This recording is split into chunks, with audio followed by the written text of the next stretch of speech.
You are not in Kansas anymore. You are on Pandora, ladies and gentlemen. Respect that fact every second of every day. If there is a hell, you might want to go there for some R&R after a tour on Pandora. You've got to obey the rules. Pandora rules. Hey everyone, welcome again to Pandora's Box. Today's episode is going to be audio only. We couldn't record the visuals for a couple of reasons. I won't bore you with the details, but we will be back next week in full visual glory. But we've got an episode for you, as always. This week's episode will be with mein Vater, as the Germans would say, Paul Waite. It's the 30th anniversary of the company he founded when I was a wee lad, Aspen Waite. Obviously, the pod, Pandora's Box, goes out on Aspen Waite Radio.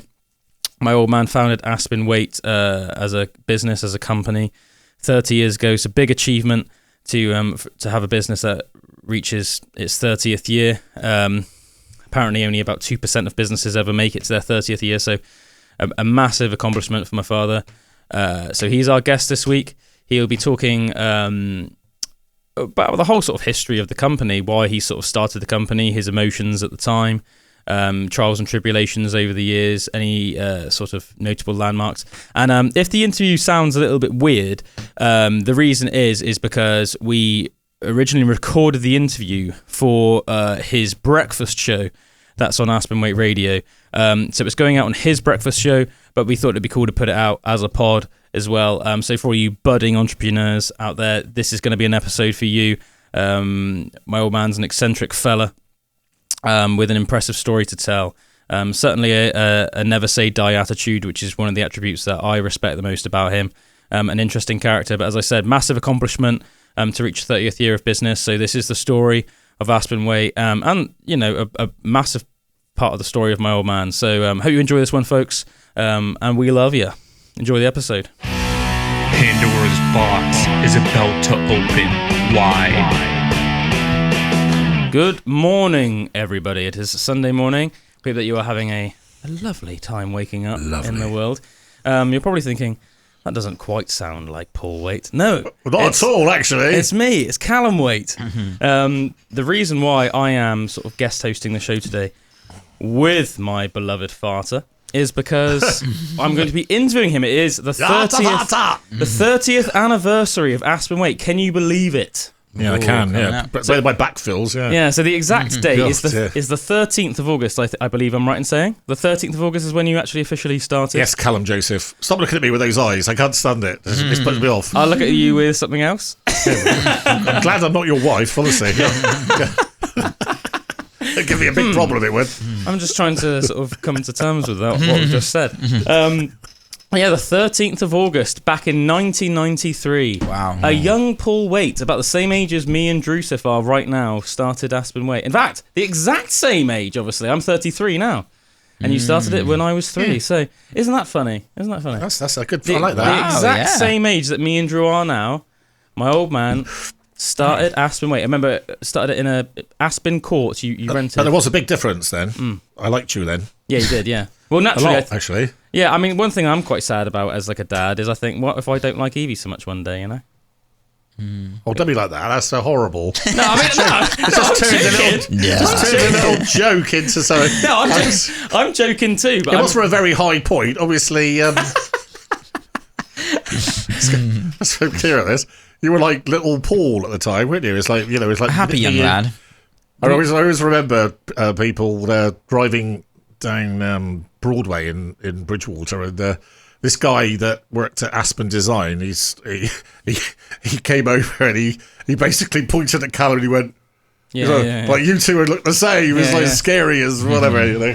The more I evolved my own personality. And now, plugging Calum, I watched Pandora's Box this week when you were talking to Hamilton Souther. Hamilton Souther, and I sat there thinking, no one interviews like you do. It's very idiosyncratic. Interesting. Yes. No, it's interesting. I think it went really well. I thought what was very... So those of you people who haven't listened to Pandora's Box, you make sure that you do. Thanks, sir. And one of the things I also thought about listening to Hamilton Souther talking to Calum was the amount of respect he showed you. What often happens when you have obviously I like to think I'm a good interviewer myself, is you're quite good at talking, shall we say? Of course, yeah. So you talk for about 3 hours, and he actually listened to you finish, and then he would talk. There's a lot of people have a propensity to interrupt, but he didn't do that to you. So anyway, it's about me today, not about Hamilton Souther. Yeah, so I thought, because we could go into all like the nitty gritty business jargon, but I don't really think anybody cares about that. What I think people want to care about is the story. So I think it'd be interesting to get it sort of inside your head more. So going back, I said the 30th anniversary of any business is a major achievement. I remember on the 25th anniversary, I remember, wasn't there a statistic that was like 70 angels instead? Oh yeah. He sang that up in front of didn't you? people, In front of everyone. And on the 30th, he'll be doing a duet with me of "The Man Who Sold the World," course, by David Bowie. Oh no, not me. I'm never That was sharing a bit of knowledge there. Yeah. Well, obviously I know the track. Not me. Obviously helped. Obviously made famous by David Bowie, but made even more famous. I am by Paul Nirvana. Waite. You're face to face with the man who sold the world. Exactly. Or the man who tried to conquer the world and maybe nearly got up the mountain, then he fell off a bit. And then tried to get That's back up me, it. by the way. Went another mile. That's inside my head, Joseph. But getting back to my original, the point I was trying to make, wasn't there a statistic Joseph. at the 25th anniversary? What was it? Was it 70% of businesses don't reach their third year? Was it something like that? Well, it's a general statistic, so yeah. So I think it's something like 20 to 30% of businesses succeed for 3 years. All the others fail. It'd be interesting to know exactly how many businesses make it to a 30th anniversary, but regardless of what that statistic is, it's a major achievement. Maybe 2%, I would think. I don't know, if I was guessing. So you're in the top 2%, sir. But let's go back to when you are, say mine and Drew's age, slightly younger. I mean, I sort of obviously know a lot more than the listeners, but let's pretend obviously that I don't know anything. Hope so. Yeah. Pay attention, Joseph, for goodness sake. It varies how much I pay attention to what you say. But so one of the things, people, if you're listening, and those of you particularly who listen to Calum shows, which are probably the best shows on Aspen Waite Radio, other than me, of course. To this, if you knew Calum now, his timekeeping is unique. But when he was a child, he did actually do what I said. Was quite remarkable. So if I said, right, guys, we're going in the car at 8 o'clock, Calum would be in the car at 30 seconds to 8, not least because he worked out if he sat in the front, he got to listen to his own music. Yeah, Sam was an idiot, wasn't he? Sam, who was always late and used to get shouted at by me every day, never got to listen to his music, and I refused to let him. I think that was quite a good rule, because all that does, that builds incentive, doesn't it? It's a very simple rule. It's like, look, you are both equal. So whoever is first to the car gets the right of sitting in the front seat, and as a result, playing some of your music. But Sam was like not even 1 in 10 times, I would say. I'd say practically never. Yeah. So it's like so funny. I'd rather be late. But he'd just be like really annoyed in the back seat. But my mum would be like, "Well, you know the rules." But yeah, sorry. So to go back sort of 33 years, pretending I don't know anything. 30 years, yeah. Yeah, sorry, 30 years. So you were between jobs. Tell us about what was going on in your head and your motivations for starting your own company. Obviously, a daunting task, isn't it? Starting your own company from scratch. I think that's why so many people don't do it. Yeah, it's quite a difficult thing to talk about. Really, I can't really tell the truth because for various reasons. Tell a savvy truth. I'll so I was a partner in a firm of accountants, and basically, I became very successful very quickly. I was supposed to be the junior partner, but I was the one who did all the work. Started to get a bit resentful. The senior partner, who started out as a father figure, started to get resentful of me. Partner meetings became incredibly stressful to the point I got an ulcer. And what was ironic, I've got to be careful what I say here, is one of the other partners, who was actually the big problem, he used to talk about plotting about leaving all the time, which he eventually did, which is even more ironic. I got very heavily involved in a company called Environmental Polymers, which was a biodegradable polymer company, and effectively the senior partner didn't like it, and he sort of basically stitched me up and sort of tried to blackmail me into being a good boy and staying. And I have to say, the other partners, I remember one of them walked out to me and said, "Wow, you've got some balls, boy." Gumption, yeah. Because I basically sat in this room. Obviously, I didn't know, I was called into this meeting. I didn't know what it was going to be about. And I remember I looked at him and I said, "I don't want to work with people that talk to me like that." That's what I said. I refuse to work with people that talk to me like that. And they were quite shocked. So basically, I said, "No, I'm going to leave." I went home and nearly had a nervous breakdown. So it was just true. I was shaking like whatever, in my bed. Well, I guess it's a massive thing because, I mean, suddenly you went from having like a really good job to almost like...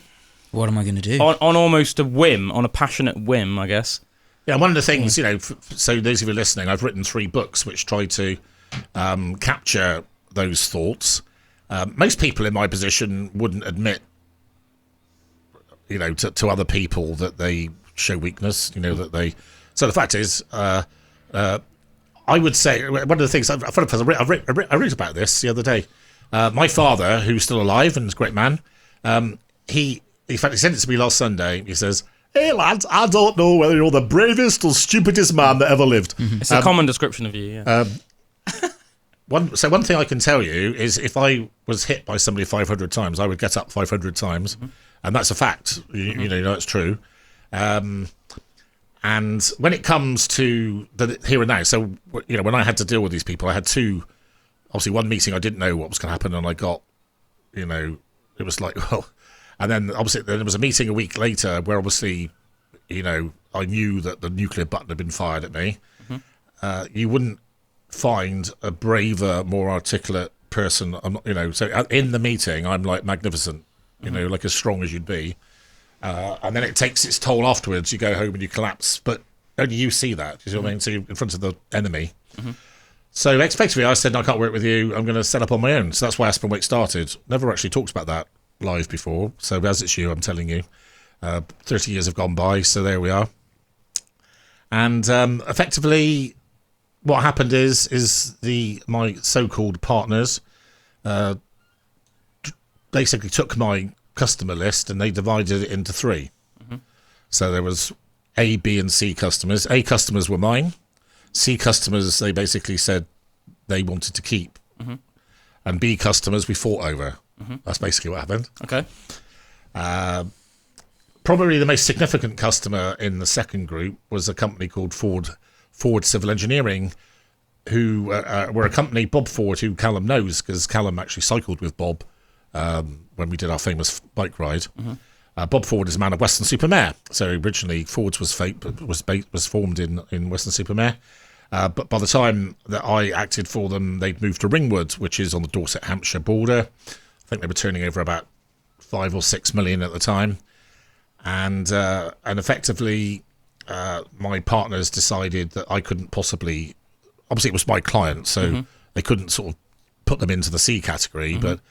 So the senior partner phoned up the directors of this company and he basically trashed me and said that they were too big. They couldn't possibly, I couldn't possibly look after them because I was just on my own. And I'll never forget this. And I've written about it in the magazine. A lady called Linda Porter, who was the financial director, she turned round to the chap and she said, "We're staying with Paul. He's too good to be on his own for long." That's what she said to him. Nice. And so... What a good woman. Yeah, a lady called Linda Porter. So if Linda Porter, who's Bob Ford's sister. Props to you, Linda. Very, and her husband was originally Tim Porter, who's my longest standing client. I've acted for Tim Porter for 33 years, still going. Wow. Tim and Linda are no longer an item, but just to show the history there. And so what happened is I ended up with, I think it was £38,000 of clients out of this process. I don't know where. I don't think we can get into legal trouble after 30 years. One of the things that also comes with courage is, and I think I'm as resourceful, resilient, and creative as any man. And so, even though I was traumatized, which was, I managed to use my very large brain against them. I had a number of clients that were mine, and they didn't know anything about.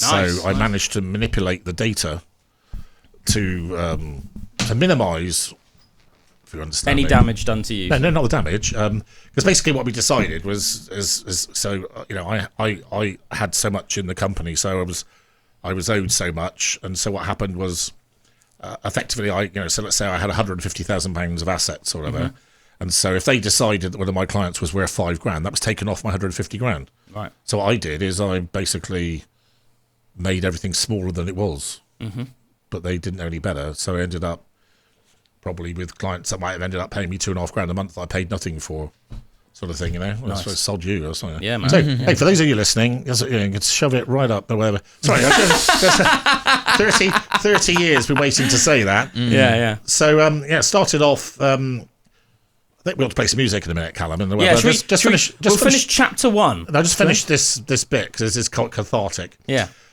So I did a business plan. And a friend of mine did it. I remember it was quite queer. It was actually on a sort of a beigey yellow sort of paper. I did a business plan, and so I guaranteed sales. If you assume anything's guaranteed, of £38,000. Did a business plan, budgets, cash flow forecast, and profit forecast. Because I'm very anal, I actually sat in the garden. I remember it with all my clients, religiously putting them into different months and all this, And I sent the business plan off to my bank manager, who's a wonderful man called David Orrington, without whom maybe I wouldn't be here, because he was so important to me. Very dour Scotsman, but a lovely man. And I think he in his own way, as much as he could, he loved me. And I sent him the business plan, and he sent it back to me. And he said, do it again. I said, why is that? And he said, you're not going to turn over 38 grand. And I said, but why not? And he said, because you're not. Because you're going to pick up loads of customers. I said, I'm not very comfortable about that. So he said, you've got to do it again. So one thing I'll tell you now, I'm as good at budgeting as anybody, and it's probably the greatest secret as a budgeter is to actually say, well, I'm doing 100 now, but I'm going to do 21 extra, or I'm going to whatever. And obviously, one of the things is a bit of advice. If you're a business owner and you believe you're going to double, if you don't double your workforce, you're never going to double. So you have to have the courage to say, I don't care what anyone else says, I've got 10 workers now, and I need to require another 10 people, or else I won't be able to meet my budget. You see what I mean? Sure. So it was quite an interesting story there. So I sent the business plan off to Barclays Bank, and also to, I think it was either Lloyds or NatWest. Lloyds, I think it was, because I actually did technically bank with Lloyds much longer. And Barclays Bank had lent me the money before Lloyds even read the plan. Wow. Remember that? So Barclays gave me the money, had forecast turnover, I think, of 45,000, and I turned over 78,334. Wow. Nice. Yeah. Straight up. Nice. So there we are. So that's a positive way to finish chapter 1, I think. So if you tuned in sort of in the last 10 minutes or so, it is the 30th anniversary of Aspen Waite, and we are listening to the story of the man who normally hosts this show, Mr. Paul Waite, who obviously founded the business. We're listening to his story, about the creation of Aspen Waite. Welcome back, folks. I'm your guest host today, Calum Waite, but fear not, your regular host, Paul Waite, is here with us. Je suis ici, monsieur. We are listening to the story of Aspen Waite. Obviously, this is Aspen Waite Radio. We're listening to the story. It's the 30th anniversary of Aspen Waite being founded. So we are asking for the story from the man himself that created the company, of course, Mr. Paul Waite. So this is chapter 2. Thank you, mate. Of Aspen Waite. Drew, did you want to start off with your question? Well, you were just talking about the bank, speaking to the bank, Barclays and Lloyds, and you say Barclays lent you the money. I was just wondering how much you would need for you had your forecast of 38,000 that you thought you were going to make. How much did you need to get from the bank to start the business? So my erstwhile business partners was one of the reasons why I had to fight back to some extent, stitched me up. I'm not going to go into the air. So it was totally stitched me up. Disgusting, actually. I hope that these people can go to sleep at night beyond me. Yeah, so I basically needed £70,000. Oh, wow. So I borrowed £70,000 from the government at the time. So you couldn't do it today. If I was in the situation I am in 2023, it wouldn't have been possible. So there was something called the Government Small Firms Guarantee Scheme. The government underwrote 85% of the debt. So the bank only got to lose 15%, worst case. And applied for £70,000. I think Took 2 weeks for it to be accepted with my plan. But I just want to tell, I just said to Calum, I remember, it's a story I've got to tell. I sat in front of the bank manager, David Orrington, in his office, which was then in Weston-super-Mare in Regent Street. And we were talking about, because he also banked the practice of the scumbags. So we were talking through options, and I said, I'm doing, and he looked at me and he said, well, there is another alternative. Well, it's not, he said, I can make you bankrupt. And I never forget this. It's something to never forget. My stomach came out, and it's like it hit the floor and bounced up again. And I looked at him and was like, thinking, oh, F. And then he said, but I'm not going to do that, sort of thing. I think it's a bit unkind, actually. Yeah, I was going to say, that was a bit like nasty. Like, if he wasn't even going to do it, like, was it just to scare you? Or? Yeah, so anyway, that's just to show the reality. It's why, one of the things that really pees me off is I'm sort of now considered to be like the epitome of an entrepreneur, which I probably am, actually, probably the most honest entrepreneur. And everyone sits there and thinks it's so exciting and wonderful, and it isn't. Again, if we've produced a fantastic magazine for the 30th birthday, and I've tried to. There's things in there. There's testimonials from some great people talking about me as a person. That's on the website, isn't it? If people want to read it, am I right in thinking? Yeah, that? but we can arrange. If anybody wants something, we can get it to them. Yeah, if anybody wants a brochure, let us know. But it will be on the website as well. The word. If you said to me when I trotted up at Aspen House, which is where that's I the first bit, that's first building, wasn't it? Yeah. Yeah, Aspen House, which is why I'm called Aspen Waite. Yeah. The word that would come to mind would be scared. I can remember the first day. Because at that point, I didn't have the customer base confirmed even. So I don't think Fords, for instance, were a confirmed customer. So the first few days, I was actually having to scrap for my life, for instance, So it was just, I'm like a bit of a control freak. So it's not really nice. So was that like calling up different customers and saying, you stay with me and all that, And it was far more scary than it was exciting. I think for people say to, it must be so exciting. It isn't at all. It's just absolute rubbish. I think at the time as well, obviously, like, you had a mortgage, didn't you? And you obviously, me and my brother were already born and things like that. So you're two kids, a wife, a lot of responsibilities. Mortgage. To suddenly be doing this, it's quite, jumping in the deep end. Yeah, although it's an interesting one, this. I mean, it's funny. One of the things I've really enjoyed recently is I get to talk to Calum and Emily, Emily is Calum's partner, every Saturday at some length. We have some really good discussions, and it's quite nice to sort of actually be able to say things I think that I don't normally get a chance cathartic to talk to you about. And one of the things, I don't know, some people would say this is a bad thing, but one of the things you get with me is I have a immense sense of responsibility.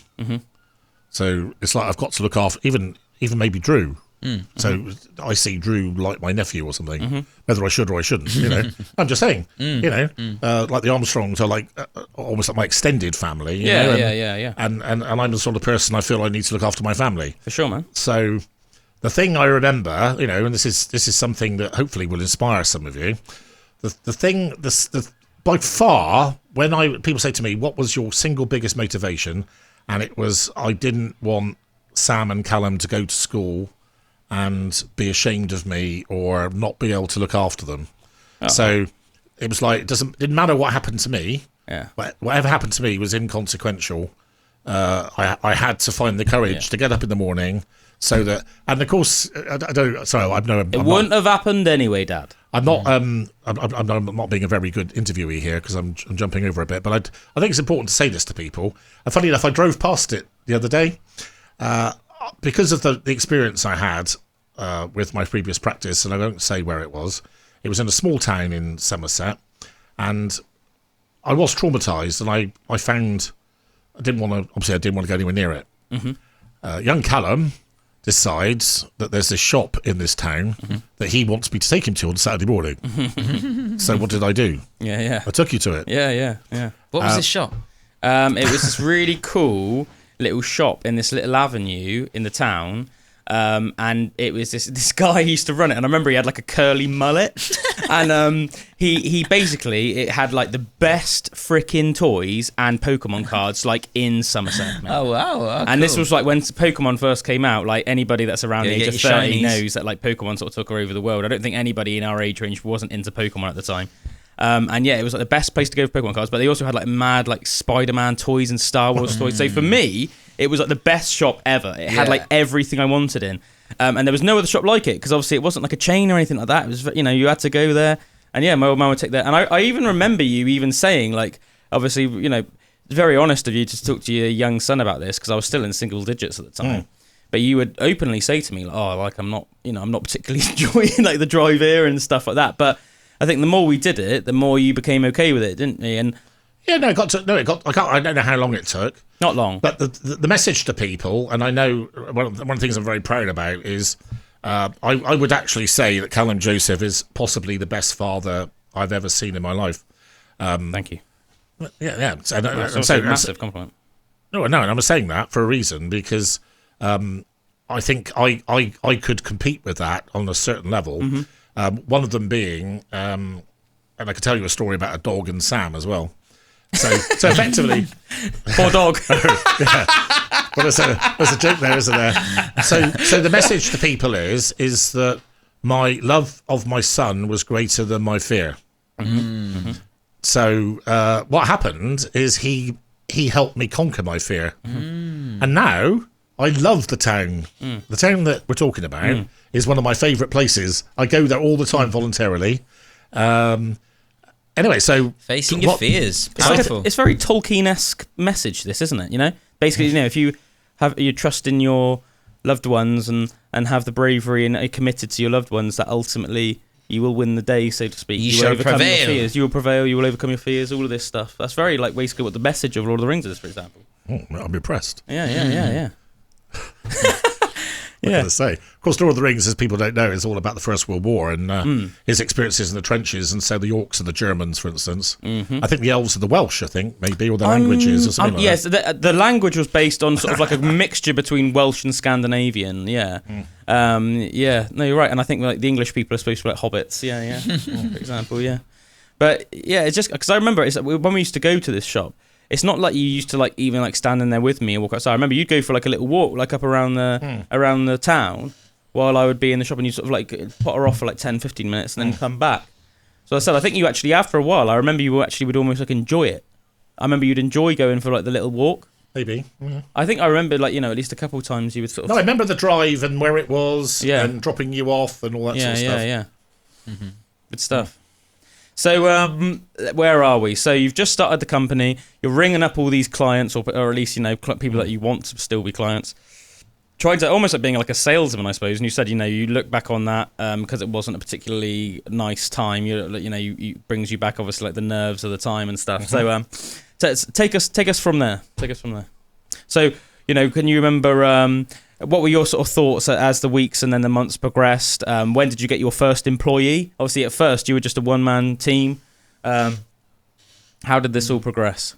And also, what were your thoughts as it was progressing? You know, because I think what people, you know, what really resonates with people is like the emotions that are going on inside. Was it just the first few days that were really hard, or did it get like, you know? Well, I started on August the 13th, and I didn't get any money at all until October the 20th.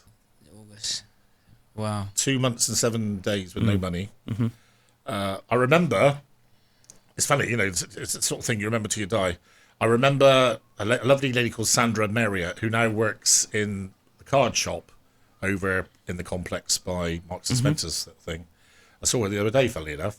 And one of my clients was called Catering Management Services Central. You went to Bosworth Battlefield and had a restaurant meal there with Tony Wood-Lewis, who's possibly the greatest food aficionado of anyone I met. Very loyal to me. And she gave me a cheque for £800. That was my first ever cheque. Wow. From a client. My first ever new client, I'll never forget this. My first ever new client was a company called Conscribe, owned by a guy called Darren Hayes. And I remember meeting him in the Aspen Group boardroom and agreeing a fee. Again, funnily enough, I think it was £840 a year. That was my first ever client. How did you get that first client that was...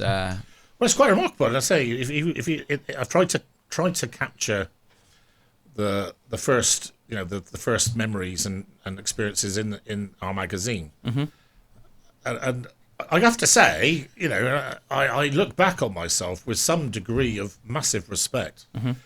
When you consider, I was no doubt, massively traumatized, massively traumatized. To have a situation where you're doing a great job, you've gone from being, so I was never given anything, and I became the highest billing partner from nothing, and then those people basically do that to you, and you've got to start. And the fact is, they wanted to bury me. Yeah. And that didn't mean just me; it meant you. Yeah, of course. They were prepared to do that. Collateral damage. And it's not nice, Oh, okay. I mean, that's an understatement, isn't it? Yeah. It's wicked, isn't it? Wicked. And so, when I look back on it, and I think what I was able to do, despite that. So what was that? So within days, I'd come up with a great name, Aspen Waite, and I remember as in the first week, and I sat there and I thought, I've got to come up with a name that's going to last for 100 years, and people will think is a serious name. That if I was a huge company, I wouldn't be put off by that. So, and I think Aspen Waite is a brilliant name. I decided that I'd always loved purple. Now I was in charge, I could do what I wanted, so I wanted purple to be my colour. I did a very sensible thing. Through a friend, I met a marketing consultant from Bath. I paid him £450, which I didn't really have, if you think, Yeah. And he came up with some designs for me, different colours as well. And so there's no doubt that Aspen Waite, as a start-up company, probably had the best branding of any accountancy practice in Somerset. Very nice. I remember, obviously, the original branding. Very I'm nice. very proud of myself for actually having the gumption and whatever to do that. It's very classy, I remember. Very classy. Yeah, so it was... it's a difficult... I mean, I'm trying to think, Drew, how to answer your question.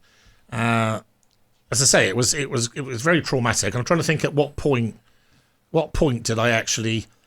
Well, the honest truth is, I don't mind admitting this, I think because I didn't trust the people that I'd been in business with, and I'm a bit of a worrier, I don't know if you remember, we went on a wonderful holiday to Corfu, where you and I used to go canoeing every day, and there was that mad German woman that nicked our table one day. Don't forget that story. So funny, And I can remember going on that holiday, and this is something you wouldn't know, so all the time when you sat there thinking I was being nice to you ever, 10% of my brain was thinking about bad things all the time, every day. Yeah, sure. Day in, day out, every day. And I kept expecting, that's ridiculous, I kept expecting these people to send me another nuclear warhead. And so it slightly took that. So I basically almost had taking each day as it came and just do the best I could, you know. And I didn't really sort of feel overly relaxed about that. It's quite interesting. There was a point, I can't remember how many years after, is that the person who I used to almost love, who did this, the senior partner, he did actually phone me up. Of course, he was then, I always thought a lot of you, all this stuff, and I thought, and I put the phone up, made me feel good, and I thought, you're tormented. I can go to bed at night, you can't, because you know what you did to me. You know? Yeah. That was quite interesting. Without, we obviously haven't got 10 hours, and and people probably would rather listen to music than me talking. But the happy moment, I can remember getting my first year's accounts. This was a really big moment. So bearing in mind that I thought I was going to turn over about 45 grand. Probably didn't think I was going to do that, if I'm being honest. I had, trying to think, I used to do about £250,000 on my own, but obviously I wasn't allowed to take the big customers. I wasn't allowed to take. So bearing in mind, so I used to have a client base of £250,000, and I was allowed to keep 38. I think the most money I ever got in my previous practice, because obviously it was very feudal. Very the senior partner was a despot. Sort of be lucky to get where you are. Complete opposite of me, and that's. I was saying to my great friend Glyn Ford this morning in a meeting, because he's feeling a bit down, and I said my life is a test. I feel I've been put on this planet, and my whole life is a test. I've been given various tests to overcome to see if I'm worthy to move on to the next stage in whatever because you and I have similar beliefs. You know. No, sorry. So I think in the previous practice, I think I'm right in this. I think the most I ever got was 38 grand net profit. I think that's right. And we came to the end of the first year, and the turnover was 78,445, and the net profit was something like 54,000. There you go. And I remember sitting there and Nice. I'm just actually sort of thinking, and this is hopefully some of you people listening today will be inspired by this. So in effect, I had been spending years making this unworthy person richer than he needed to be because he was already rich. He wasn't giving very much to me, and even on a fraction of what I was doing, I still managed to make more than what he gave me. Yep. Again, in terms of being honest, I think the thing I used to think the most actually in the early years was that clearly, I grew quite quickly, but I wasn't feeling that in my bank balance, and my overriding feeling was that all I was doing was creating jobs. So I was creating jobs for other people, but I wasn't actually making any more money. Right. That would be my overriding thought. Okay.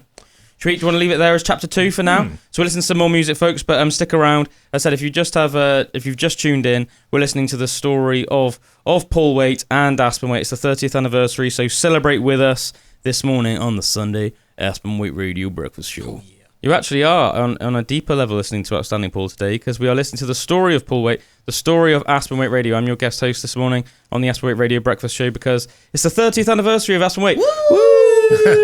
And we're listening to all about, you might be thinking, well, I listen to this show all the time, but what exactly is Aspen Waite? How did it start? No one else knows. Look no further, because you are finding all out about it today. And remember, if you have missed the beginning of the show, at the end of the show, once it's finished, you can listen back from the beginning on the Aspen Waite Radio app or on aspenwaiteradio. Is it co.uk or .com? .com. Nice. So, chapter 3 of the story of Aspen Waite Radio. Just think. So you were saying about how your first year, your net profit was something like 54,000, and at the most you ever made was 38 in your previous job. From my point of view, obviously, not a very in-depth point of view because I was a very small child at the time, but from my perspective, at least I'd say probably until the massive economic problems in 2008, it seemed like quite a linear progression. I mean, I could already remember, even say by the time I was in year 3 in school, so bear in mind I was only 8 then, so that's 5 years. I remember people would sort of be like, oh yeah, you're like, like in school, some of my people would be like, your dad owns Aspen Waite, and almost like treat us like we were like a very wealthy family almost, that was almost like the perception I think that people got. Anyway, So what was that like? And did it feel like that to you? Did it feel like every year you were making noticeable improvements? Well, obviously the fact is it's true. So just as a fact, and obviously I'm anal about this, so I worked out that in the first 10 years, the average compound growth was 20.8%. Wow. Which is quite impressive. Yeah, very impressive, I'd say. So that basically, for those of you who are not very good at maths, so that means basically 100 becomes 121. Then the next year, 121 becomes 146. 146 becomes 175. I'm showing off now. 175 becomes 210. Right. So actually, after you'll see there, we've doubled after 4 years on a 20% compound. So that's basically the fact. So turned over 78 grand, and the year after that was 130. Just going back to being impressed with myself, and I have to say I'm laughing because I almost can't believe it, and it's ridiculous because it's myself. So somehow or other, and I'm a very honest person. If I was a different sort of person, I could turn around and say, well, actually, I'm some sort of clever hotshot and I meant to do it, but I don't know. I don't think I did really. Somehow or other, through, I think, just being a nice bloke, really, and I'd never been in a situation before where I was obviously on my own or I had the time, so I was able to do things that I wanted to do as opposed to what I was told to do. And somehow or other, I managed to build this local network from nothing. So bearing in mind, I'd never worked in Bridgewater. I didn't have any contacts there.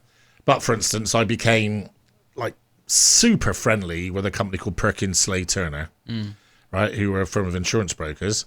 And in my first year, it's a true story, I made £10,000 profit from introductions to them. Wow. £10,000. Wow. Now, bearing in mind, that's quite a lot of money. You know, if you think of those days. Yeah, sure. Probably, probably be like 25 grand today, or so maybe. Yeah, you know? yeah. So connecting dots with other local companies that you could... And so one of the things that came with them is they were people that enjoyed themselves. As you know, I like to enjoy myself. And so, and of course, because I was patronised by the Aspen Group, who themselves were fairly big movers and shakers in Bridgewater, quite quickly, you probably have to ask Mum this, I would think maybe within 3 or 4 months we started going to quite posh balls. So Mum would be there in her what do you call it, frock. gown. Yeah, and I'm talking about serious. Yeah, frock, very nice serious ball gown gown, now. and you'd be in your tux. And I'd be in my tux, and that would be something. But because Living I got like very James friendly, Bond. I got very friendly with the guys from Perkins Slade, for instance, and that would also mean Party. going to things in Bristol with them, just on my own. And I can't remember how. I genuinely can't remember how this happened. Somehow or other, and it must have come through. I should know this. Somehow or other, I became very friendly with this crazy guy called Richard Cottrell. Richard Cottrell was the MEP for Bristol East. He was a TV presenter. He was the main lead on Points West. He wrote books about transport. He was a very forward-thinking guy. Don't know why. He lived in Barrow Ashton. I don't know where that is. Barrow Ashton, which is basically if you get off the motorway junction Gordano to go towards Clifton, and you go down the bottom of the hill, that's where Barrow Ashton is. Oh, yeah. Lived in this lovely house. And I don't know, it's almost like, he's not as deep as this, so probably more because he used me, but I was sort of a bit like the son he didn't have, and so he started, so I ended up acting for pubs in Bristol. I remember 2 or 3, so like all the people he knew, he'd turn around and say, I know this bloke Waite, he's fantastic. And Quite a lot of word of mouth then. Connections. and I are so remember important, aren't they? acting for, picking up quite quickly a business called Hackett's in Bristol, which was, I think, was a $7,000 fee. So bearing in mind what I was turning over. But the high point, talking about things, changing. So I think it was within 15 months, maybe, or 15 months of starting up Aspen Waite, Cottrell said to me one day, I've got an assignment for you in Sofia, Bulgaria. Got these people want to buy a chain of laundrettes in Bulgaria. Wow. And I've told them you're the man. So I flew to Sofia on my own. One of the best... I could write a book about this. I went to Bulgaria with no expectations, couldn't speak Bulgarian. But bizarrely, I was very fortunate. I took a lot of trouble in what university I went to. I went to Cardiff University, took a degree in economics, and I took a subject in my economics degree which I never thought I'd use, and it was called Methods of Financial Management, which included international accountancy. And one of the things that came out of that is I happened to know that Bulgaria didn't use what's called double entry bookkeeping. Right. So I'm probably the only person almost in the world who would have known that Bulgaria didn't have a double entry bookkeeping system. So right? funny, isn't it? I turned up in Sofia. None of the people there could speak English, right? So I spent a whole week there, and I was drunk half of the time. Right? True story. So basically, and these people are like, I remember the first day, I'm in the group headquarters, and this Bulgarian guy walked in with this cup, and he get a bottle of Whip Bells, and he pulls it up, sits down. You and me drink. You and me drink. I bet you didn't mind that at all. I can remember the first 2 nights going back to my hotel and having to sleep till 7, and then they'd pick me up, and then we'd start again. Oh, and man. It was an amazing experience because they had they were qualified for the World Cup. So the World Cup was on, and they achieved their highest ever position in history. I think we got to the semi-finals, and I watched the quarter-final and the last 16 game live with all these people, and it was wonderful because they were all so happy because they won. What an experience. And I was sat there with these people drinking, and I remember the thing that the food just blew me away. I didn't expect Bulgarian food. It was just really nice. But the thing I would never forget about Bulgaria was olive oil on their chips and cheesy chips. They liked olive oil and cheesy chips. Interesting. Very good. And so I had this wonderful... Anyway, the reason... Sorry, listeners, for going on about that, but it was a really good story. So the only thing I can actually claim... So within a month of me coming back from Sofia... So it is true to say that I have been to Central and Eastern Europe. Nothing more than that. I hope no one from First Group's listening to this, because I'll probably get into trouble. Richard Cottrell told the chairman of First Group, who he knew very well, that they should expand into Central and Eastern Europe, and that his best mate was an expert accountant in Central and Eastern Europe. So, Cottrell says to me, right, you've got to go to First Group's board meeting next week and do a presentation on finance in Central and Eastern Europe. Shit. And I'm the only person I know who would have taken that on, right? Now, fortunately, there used to be, I can't remember, I think it was called Business Link or something. There used to be a government institution that, and it was just down the road in West Quay, and the people there had just come back from Poland, and there'd been a big trade delegation, and I was a very resourceful guy. I think it was desperation. And I went in, and I managed to speak to the guy, and I said, look, I've got this big opportunity to act for this big quoted company, but I've never been anywhere really. And so he told me all about his things. He gave me all his business cards, all the business cards he had in Central Europe. And basically, so I went along to First Group, and I basically said, yeah, I know a lot about this, and they liked it. And so at the end of the meeting, they said, you like that? We'll start you off on an invoice basis. So I think for a month, I used to invoice them. This is the largest transport company and I'm just started Aspen Waite, right? It's quite an amazing story, really. And then I think it was no more than 6 weeks after that presentation, the managing director of First Bus Transit Development, so I'm still friendly with today, James Freeman. Love you, James. James, I used to call him the Grimsby Grinner. Was my name for him, right? The Grimsby Grinner. So James asked to come and see me, and we stood in the car park of Aspen House, and he said, "You come from Bridgewater. We all thought it was a bit of a joke." So he said, "We had a bit of a laugh about it, but actually, you were really good." I put you on an invoice because we sat there thinking, well, but actually, we don't want that happening. We want you to go onto a retainer. Okay. Yeah. So he says, we'll give you $4,000 a month. And again, it's remarkable, and I said, no, it's not enough. Nice. That's enough. Nice. Yeah. And I said, $5,000's enough. Yeah. So basically, I got a 12-month contract with First Group. And the deal was that I had to do, I think it was either 9 or 11 days. If they wanted me to, for that £5,000, whatever it was, I had to work up to 11 days. But if I did no days, I still got £5,000. Wow. So I remember the December, for instance, I only did 2 days in the whole December, but I still got £5,000. And if I did more than 11 days, I got £450. Nice. Plus full expenses. What for each extra day? Well, so every time I went anywhere. So in that year, next year, I went to Poland 17 times. And it was all paid. Oh, yeah, I went to Poland 17 times. Wow. As well as, and just sort of, You've got the vodka bottles to prove it, haven't you? At Yeah, Rubis' house. Can our I other just office ask, in did town. you have any other employees at that time? Was it still just you? probably 4 people. Maybe. Oh yeah. So other work that other accountancy things, you didn't have to concentrate all on First Group at that time. Yeah, so probably the accountancy business was twice the size, maybe, plus First Group. I do remember thinking that when the First Group came to an end, I remember walking through the snow of Walsall thinking my life was going to end. But that's another story. But actually, the year after the First Group contract ended, I turned over 20% more than the year before, which included First Group. Wow. Which was interesting. Anyway, so just I don't know if this is blowing my interest. So I started off as financial consultant Europe. That's what I was paid to do. And unfortunately, my compatriot was a very naughty boy and liked women too much and drinking. And I could write a really good book about that. Man was prodigious. I have great respect for how someone as old and drunk as him could make love to so many beautiful women. It's beyond me, but nonetheless, he managed to do that.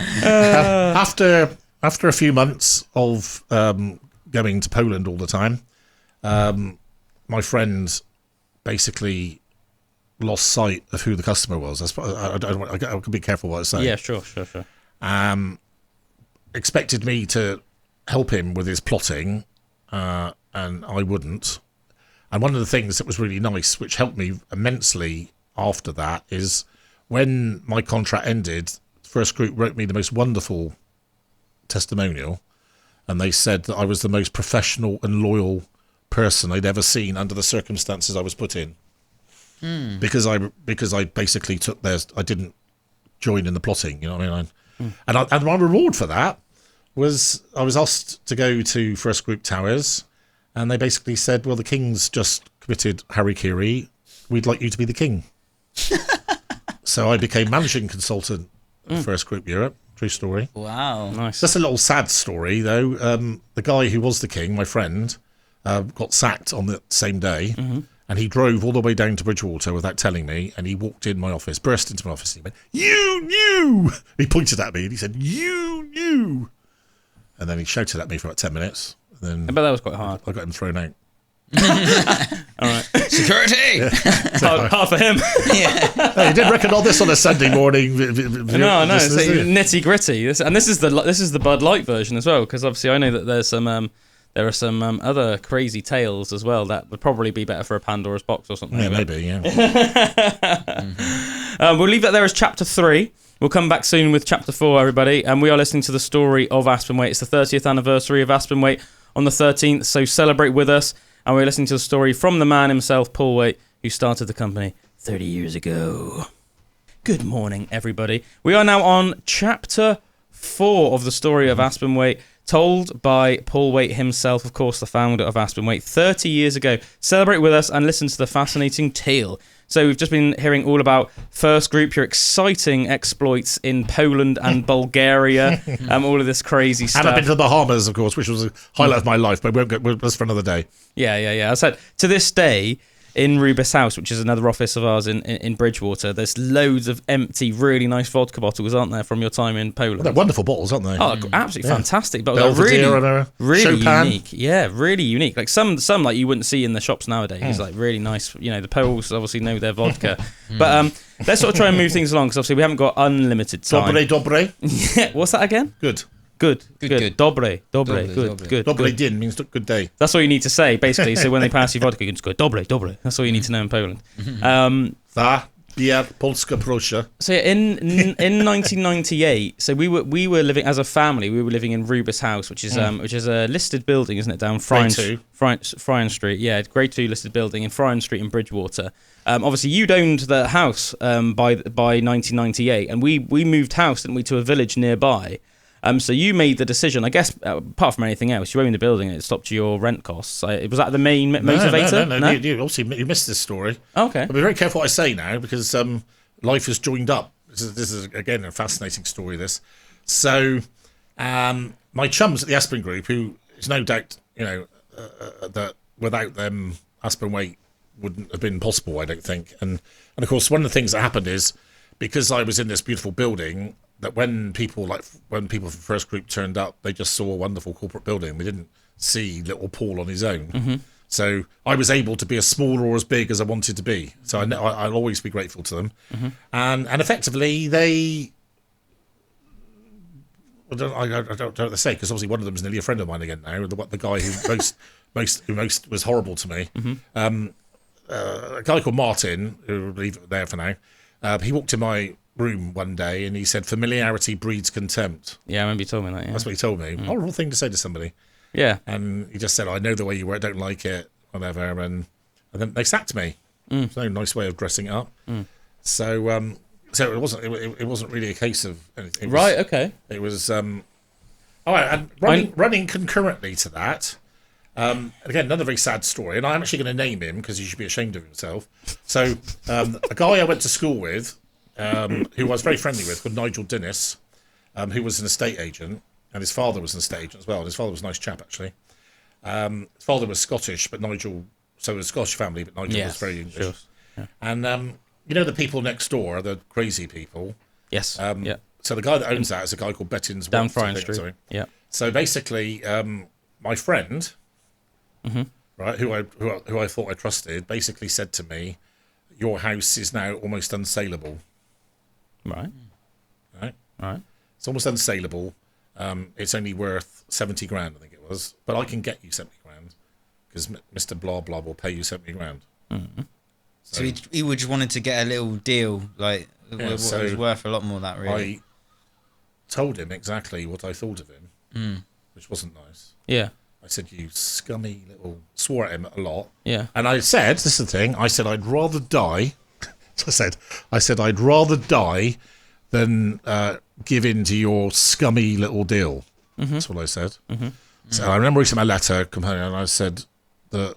So I basically decided, as I sat down and I thought about this, and I thought, I'm in this sort of situation now where these people want me to go.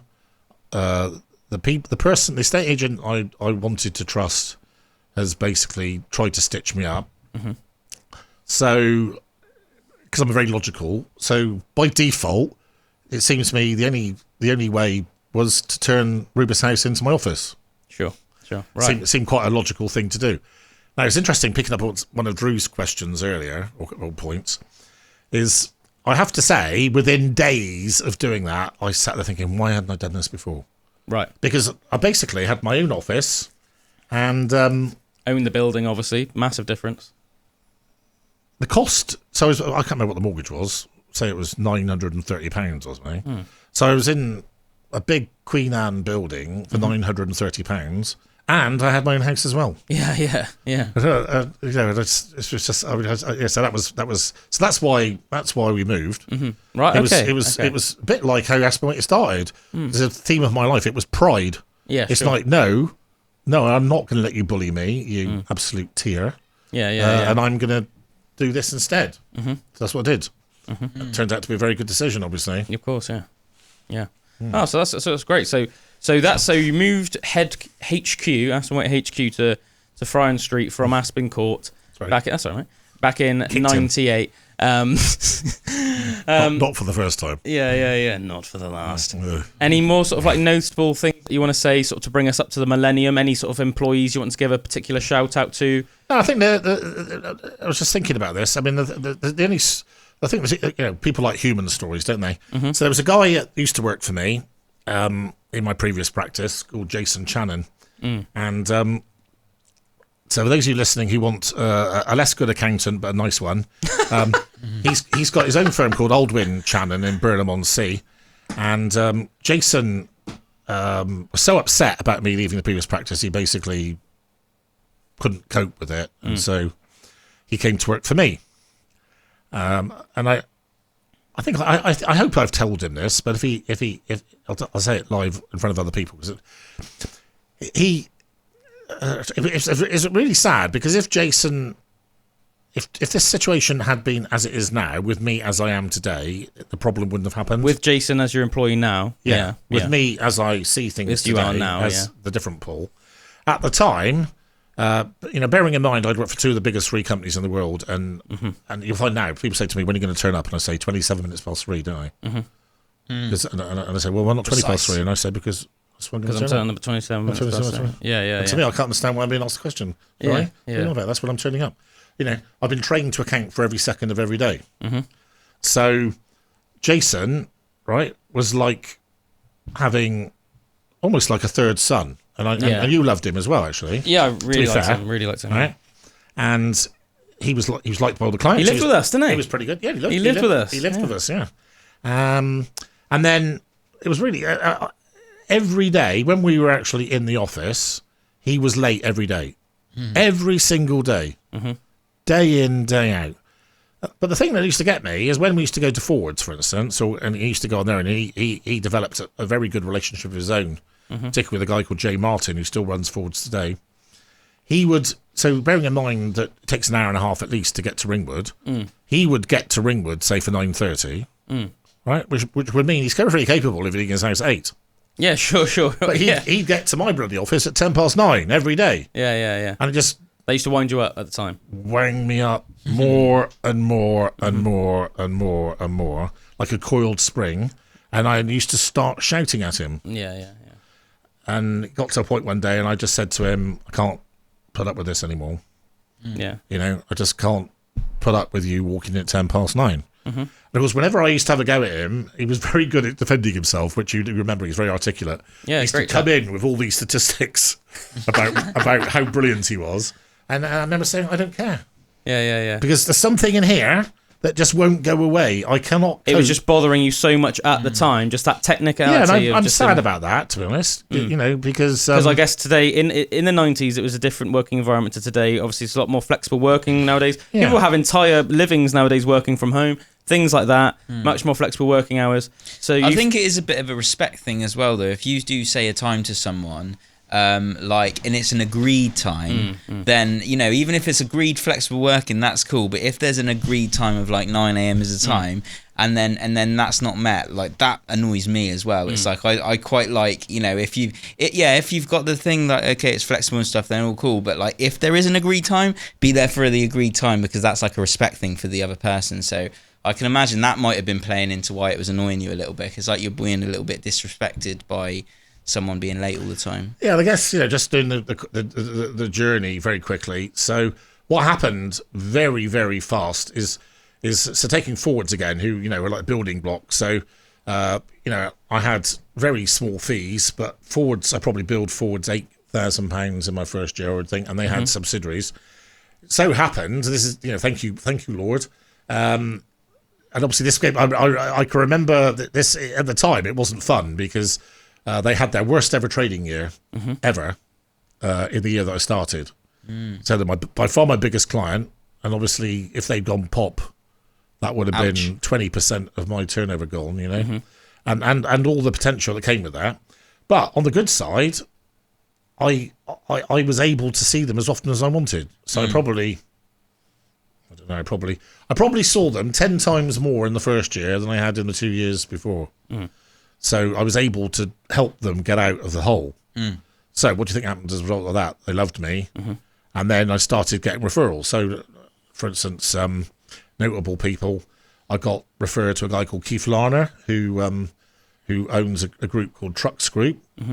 And, you know, sizable business. I don't know what Trucks would turn over today. Part of Raymond Brown Group, tens of millions of pounds. And as you know, because you know him, as a result of Keith, on the 25th of January 1995, I met Terry Higgins. Yes, big notable landmark in Aspen Waite's development. Yes, and that's not even 2 years after I started. You know, and you know Terry Higgins is a very serious, credible person, and I formed TJ Transport for him, and it's now turning over 50 million. Wow. So yeah, that's. But the thing is, so what happened is that I started to pick up a significant amount of business to the east. Yeah. Everything I picked up was to the east. So I got more and more and more clients between Ringwood and Chichester, I would say, was my hotspot. Nice. Wow. Cool. We'll leave chapter 4 there, and we'll come back with chapter 5, which I believe, because of your time constraints, will have to be the last chapter, so the last 15 minutes, where we can bring things up to current day. Any more notable landmarks in the history of Aspen Waite? Any more employees you want to mention? Any crazy stories? You're listening to the story of Aspen Waite, obviously on Aspen Waite Radio. It's the 30th anniversary of Aspen Waite on the 13th of August. Celebrate with us, people. So this is we've had 4 chapters so far. The start of Aspen Waite, your emotions, founding the company, the company back in 1993.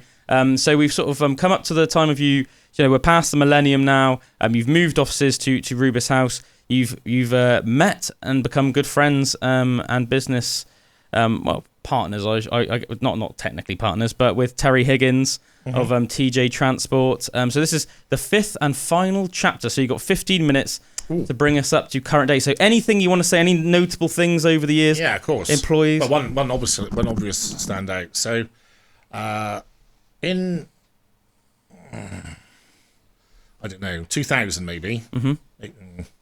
Maybe 99, I'm not sure. I ought to know, really. My bank manager, David Orlington, who I told you, and that was back in the day when banks were banks. And the thing that I can say to you is that David Orlington would have died for me. You know, he would go to his head office and Fight for me, you know. Nice. Anyway, so there was a Ford dealership in Weston-super-Mare called Passy and Porter, which was the equivalent of White Brothers, yeah? Which was owned by Mark Lovell. Mark Lovell was at the time UK rally champion, quite a famous person. And David, the bank manager, said to me one day, I'm going to introduce you to a guy called Mark Lovell. It's a bit late because he wants to change accountants, and he's already interviewed 5, but I didn't know that he wanted to change accountants, but I managed to get a word in, even as whatever. And he said, I told Mark that all the other accountants would be like each other, but you would be completely different. Yeah, that's for sure. Right? He said, you know, one thing I promise you is that Paul will be different to all the others. So Mark very kindly agreed to have the 6th interview with me. And I'm smiling because I'll never forget this, because it's obviously, you know, rich part of my life. I walked into his office, and he was sat behind his desk, and I looked up at this big, blown up photograph he had of him in the car, and I said, "Is that Pete Davis in the car with you?" And he went, "Yeah." I had no way. And he said, "How do you know Pete Davis?" I said, "Classic Eurosport Pete Davis." So Pete Davis was a big friend of Tim Porter. Right. I was telling you about. Yeah, of course, yeah. So Tim Porter used to be into classical rallying himself. They used to do a thing called a classical rally all around Europe in classic cars. And so I became the accountant for Classic Eurosport. Wow. Which was owned by Pete Davis. That's quite a cool thing to be an accountant for, isn't it? Yeah. And Pete Davis was a real character. And Pete Davis was often the co-driver with Mark Lovell. Wow. And it was just like, sometimes you just Fated. think, and you could see he went from, because Mark Lovell was a formidable person. I mean, we're serious. Like, if he was unhappy, it was like as bad a person to be unhappy with. He's very intense. You know, big guy. You know, you don't get to be world rally champion for no reason. You know. Yeah, of course. Tenacious. And you know, he probably didn't want to see me anyway. To be honest, you know, the bank manager had said, so he probably thought, yeah, whatever. Walk in, and like within 2 minutes, I thought, I got this. Nice. It just completely changed. What do you think like, it was about you that he took to so much? Well, obviously, what I think people it's just human nature. So Just clicked. oh, we had what people like is, so for instance, if I walked into a bar and there was a guy there and you said, which rugby team do you support? And they said Bath. That's good, isn't it? Yeah, of course. Yeah. So straight away, You've built a connection. Yeah. So you're going to end up talking to that person, Of course. and then if they start saying the same sort of things as you, and you go, well, bloody useless, aren't they? And off you go. And feel before like you you're know part of it, the same tribe. Yeah. you know. So it was it just got rid of all the. It was very similar with John Joe O'Neill, you know, which obviously is something we probably, if we have time to talk about, Jockey. Yeah. because you know, to meet one of your heroes. But anyway, it was quite funny because Mark said to me, I remember this. He said to me, "I've got this." Basically, and he was really odd bloke, but very, very intelligent. The only genius I've ever worked for, I think. And he basically said, "I'm going to create this global shipping, motor, logistics, sort of, you know, everything motor, shipping cars company." He was with a firm of accountants that were 10 times bigger than me. This is the funny thing about this. And do you know what they said to him? What? It was too complex. Too complex and risky. Didn't want to do it. Right. So I said, "What's wrong with these people? This is exciting." You know. So we formed a company called U Auto Trade Logistics, and another company called Auto Trade.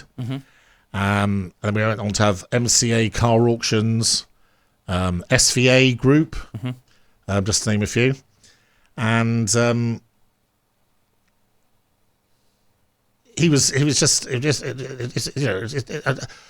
I often wonder what would happen if he was still alive. It's an interesting one. And funny enough, I was talking about him in the meeting this morning. So one of the greatest, I'm very, very proud to act for George Farwell, for instance, amazingly proud that a man like him would think what he does of me. Yeah. For someone like Mark Lovell to call me Maximus after Maximus Decimus Meridius is it's an honour beyond honour. If you saw how he trained, for him to think that I had the qualities of Maximus. So, for such an alpha male to recognise you, to call you obviously Maximus Decimus, who is such an alpha obviously in Gladiator, he's giving you that title. It's like a show of respect to you. Yeah. Yeah, so he always... Of all the names he could have called you. So, he always used to call me Maximus. And what happened very quickly is he became very dependent on me. So, it went very well. And what would happen is I was laughing because it was just so crazy working for him. Just the mobile phone thing had just started. I'd be, I don't know, anywhere. I might even not be in my office. And the phone would go and it would be Mark. They go, "Hello, Maximus. I'm just on the motorway. I'll be down in 15 minutes." Right? Just assuming you'd be there. Like crazy, And then, and he'd walk in and he'd say, "Right, we're going to go and buy blah or whatever, or we're going to do this." Right? And he'd tell me all about it and then he'd walk out. Right? He didn't want anything to do with it. I was expected to do it. And it was wonderful to be trusted like that. So I was like his enabler. So he had all the ideas, and he'd say, "Oh, yeah." Right, and I'd go off and do it. So I'd go and buy the company, go and see the people, set up the company, and so. And that's how I got to go to Bangkok. So I also set up a company in Bangkok with Dean Robinson, who's now one of my best friends, as you know. Yeah. You love Bangkok, don't you? Oh, I love Dean Robinson. He's, yeah. If I could have a drink with any man in the world, my last drink, I'd have it with him. Yeah. I'm sorry, JP, for saying that, but I feel a bit disloyal saying that, but it's true. Sure, yeah. It's just drinking with Dean is just, I can't tell you, it's just so rich and he's just so clever and still naughty. Got your Bangkok Lions polo top. Naughty, clever, brilliant, funny, human, maybe. Lovely family. Never met three boys I'd like to be my own as much as his. Nice. Absolutely wonderful children. And very sad story. So I think we got to about 20 million maybe. Saddest moment of my life, I think, probably, if I'm being honest. I remember standing at a petrol pump. This was like really early. I don't know why I got up so early. Used to be a petrol station in my home village. And I turned my phone on, and there was a voicemail from someone in America, and I listened to it. And it said, "It's terrible news, Waitey. Mark's just been killed, like literally 15 minutes ago. Yeah. Broke his neck after 78 seconds, and I fell on the floor." I don't mind admitting this. I remember the morning, because I remember, obviously, you didn't tell me. I guess partly you were so emotionally shocked yourself, and also I guess it's a complicated thing to tell your young son, because I was still obviously quite a young boy at the time. But I remember thinking, like, what's up with Dad this morning? Because I remember, obviously, we used to be at the first ones up, didn't we? So I remember I came down, and it was just me and you in the living room. And I remember you just obviously seemed like really off all morning. I sat in the garden all day on my own. And then I remember, like, obviously, like, I think, I can't remember if you went off to the gym or something like that. But then I remember Mum coming down and being like, Dad's being really weird. My mum was like, "You need to just be easy on your dad today because his friend Mark Lovell's died." And I was like, "What?" She was like, "Yeah, like one of his closest friends has died today, Calum." And I was like, "Oh." You're like, okay. It's really crazy thing about grief. So I collapsed on the floor and I walked into the petrol station and I felt and I went, "My friend's died." And I to this woman. Yeah, my friend's just died. It's weird how when you're that emotional, like you do something impulsive like that. Like that woman is so like nothing to do with your life, but in that moment you were so shocked. You're just the first person you saw. You're like, "My friend's died." Anyway, so about boring everyone to death. So no, it's not boring at all. He drove into a tree, didn't he? Accidentally. Yeah, it's a very sad story. So his normal co-driver, Steve Turvey, who is a long-term client of mine. Turbo, isn't it? Turbo, yes. Yeah. He couldn't go, and so a guy called Roger Freeman was the co-driver instead. Roger Freeman was also a client of mine who ran the Liverpool trading company. Did he make it, by the way? They both died. They both died. Right, sorry. And Roger Freeman basically went left when he should have said right. Oh. So they went into the tree at 90 miles an hour backwards. And I've seen him being killed. I watched only 3 people, I think. So did it spin and then you say went into the tree backwards? Yeah. So they obviously clipped something, span, bang. bang, and then break their neck. Immediately. Anyway, so him and his wife didn't get on very well. Or she didn't like me for whatever reason. At the funeral, she walked over to me and she said, you and I have got to be together now. Is that all right? And I said, of course, Julia. And it was quite funny. So went from being someone I didn't like at all to suddenly being like her Sir Lancelot or something. Well, it's funny, isn't it? I think in that moment, maybe there was almost like maybe a reason for there to be contention between the two of you when Mark was alive. But when he was lost, you instantly had suddenly a massive thing in common, which was your grief and your love of Mark.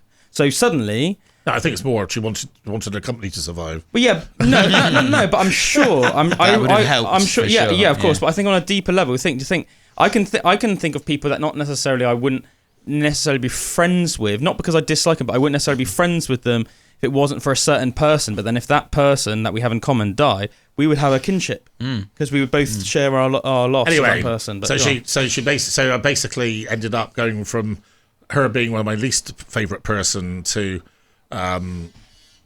actually spending a lot of time with her, you know. And I actually think I shouldn't say. I'm not going to say what I was going to say. But you can probably guess. So anyway, effectively, what happened is, and I don't know whether this was a clever thing or a foolish thing. So out of loyalty, I basically ended up running the Lovell Group. Spent 50% at least of all my time just running the Lovell Group, including staying in Southampton 2 nights a week. And it had grown to a big old beast by then. Well, it's a huge achievement of mine, to be fair. And there's pictures of me with awards. So I forgot what I was going to say now. We ended up getting to 110 million turnover. Wow! From where we started, and it was a considerable achievement. And then, to some extent, the history book on the shelf repeated itself because she then did what the previous senior partner did. And it's very sad because obviously what should have been my finest hour ended up being tinged. Rug pulled. Yeah, she just basically decided to get rid of everybody and I was the last one to go, so I was quite fortunate, really. But it was a slow death. As well, very slow death. Sure. Knowing that you dedicated so much of your time. The only good thing about it is obviously I've now got this lifelong friend, Dean Robinson, who now lives in Brisbane, who I was the chairman of the Thai company that he ran. Didn't Dean have a cat that got eaten by a crocodile in Asia? Yeah. Yeah, sorry. I know it's a bit of a random story, but I just his house crazy. was amazing. It was on stilts over the River Mekong. Whoa. And it wasn't a crocodile. It was something else. You sure? I could have sworn you told me it was a croc. Maybe. Like a caiman or... Yeah, something like that, wasn't it? Yeah. Basically, it's a crocodilian. Yeah. Yeah. So anyway, we've got so much left to talk about. We haven't finished, have we? So I left the Lovell Group, had to rebuild all over again. And probably the most important thing in terms of bringing us to a conclusion today, which is why Aspen Waite Radio exists. One thing I would like to say on a deep level is, and I don't care how crazy people think I am, I can remember going to the gym. I don't know how long it was after he died, and he was on the machine next to me. Wow. No doubt about it. I don't know. You just felt his presence. I'm not ashamed to say that, because it's true. I used to... Funny enough, it was always in the gym that I felt him. The only other time was, and again, people. I don't know whether people think I'm nuts or it's sweet or something. I was in my car 9 years ago, maybe, and I was at the traffic lights, and I had this almost like this spiritual moment. Like you can imagine, like they say, like Moses, God spoke to him. Yeah, it was almost like that, almost like a spiritual. Like someone's in there telling me awakening. what to do. Yeah, and it was as deep as that. And basically, it was, you've got to stop just being an accountant, and you've got to form this professional services organisation, and so I did. And so I completely rebranded, dropped the chartered accountant thing, and became what we are today. And that's effectively what I tried to do, was to create a diverse group of company services. That the way I look at it is trust is hard earned. And so there are a lot of bad people around. So if you can sell multiple services to one person, you're doing them a favour. Yeah, so it's a one-stop shop essentially, isn't it? So if anybody listening does want, whether it's marketing, accounts, tax, even an advert on the radio, anything, get in contact with Aspen Waite. So that's how it turned out to be very successful. The company had a more than a renaissance and grew very quickly to the point where we became a top 100 firm, which I never expected, and I don't know if it was the most emotional day of my life. I didn't even know it had happened, and I was sat in my office in Ruber's house, and I don't know, I saw something maybe in a advert or something on the computer about the top 50 accountants just coming out, and so I just clicked on the thing to see if it was there, and lo and behold, 97 Aspen Waite new entry. Yeah. Jesus Christ. And the next year you were 70 something, weren't you? Yeah. And I stood up and I shut the door and I cried. Man, what an achievement, I don't mind admitting that. I mean, yeah. And then I sat down and all the 20 years of grief and everything came back, and sitting there thinking, I wish little Paulie on the 13th of August knew this was going to happen. Do you know what that made me think of? You're going to laugh. I hate to think. At the end of Conan the Barbarian, when Conan's like, when he's speaking to Crumb, he's like, 20 years of pitiless combat. Grant me this wish. Grant me revenge. And then he obviously achieves his revenge. And that was like you. That was like you, man. That was like you and Conan and Crom. Except for rather than the Battle of the Mound. Something like that. Yeah, that's how I'd like to see it. It's anyway. a very emotional moment. Yeah. And then, of course, the pandemic came along, which really, really killed us. There's no doubt about that. Yeah, of course. So it's sort of been fighting to be reborn. So my next book, I've written 3 books. My next book is called Falling Off the Mountain. So you thought being an entrepreneur was exciting, which hopefully is going to have an happy ending. Yeah. So we're a very different business than we were. We've obviously got this fantastic radio station. We've got a diverse music offering. We've got some interest in some really good stuff like Evolution Music. We've got we've got a new franchise Factor show, which is going really well. You've got your show syndicated to Total Rock, for instance. Got some really good clients at the moment. So back on the wheel of fortune at the moment, Cal. Yes, sir. Yeah, it's not always a good thing. It's a bit scary sometimes, but remember what never lacking in interest. That old Viking saying, "A luck will often save a man if his courage holds." I have to say, that was very cathartic, especially doing it with you. As I say, Very, very enjoyable. Anybody listening, it's very unnerving talking to Calum. Why is that then?